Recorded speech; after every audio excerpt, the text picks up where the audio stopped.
மாற்றம் என்பது தேர்வுகளால் ஆனது, மேலும் தேர்வுகள் குணத்தால் ஆனவை. Amanda Coleman.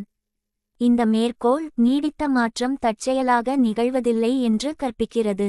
அது ஒரு நபருக்குள் மதிப்புகள், நேர்மை மற்றும் தைரியத்துடன் தொடங்குகிறது, பின்னர் தினசரி முடிவுகள் மூலம் வெளிப்படுகிறது. கதை 1. நேர்மையான கடைக்காரர்.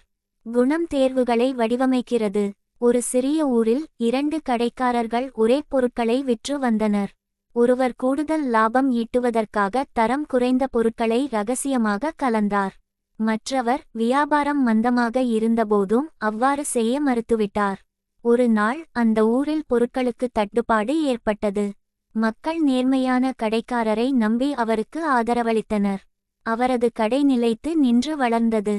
பாடம்: அவரது குணம், நேர்மை அவரது தேர்வுகளுக்கு வழிகாட்டியது, மேலும் அந்த தேர்வுகள் அவரது வாழ்க்கையில் நேர்மறையான மாற்றத்தை உருவாக்கின. கதை 2. தேர்வு அறையில் உள்ள மாணவன். தேர்வுகள் குணத்தை வெளிப்படுத்துகின்றன. ஒரு தேர்வின் போது ஒரு மாணவன் மேசையில் எழுதப்பட்டிருந்த பதில்களை கவனித்தான்.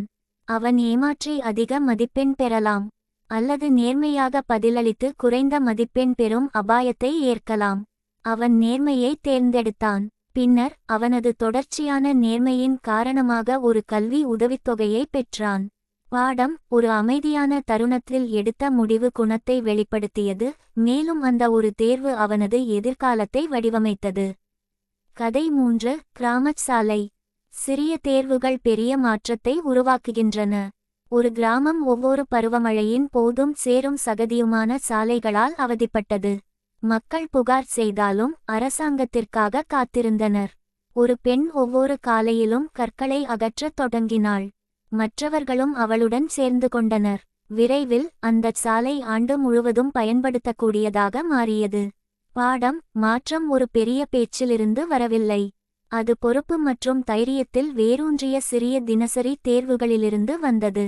கதை 4. சேவையை தேர்ந்தெடுத்த தலைவர். குணத்தால் உந்தப்பட்ட தலைமைத்துவம். ஒரு தலைவருக்கு தனது சொந்த குழுவினருக்கு சாதகமாக நடந்து கொள்ள அதிகாரம் வழங்கப்பட்டது.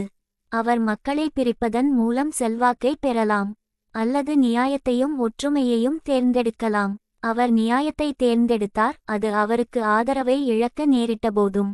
பல ஆண்டுகளுக்குப் பிறகு அவர் ஒரு மரியாதைக்குரிய தலைவராக நினைவுகூரப்பட்டார்.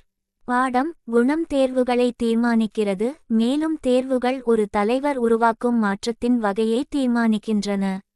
மேற்கோளிலிருந்து முக்கிய படிப்பினைகள். 1.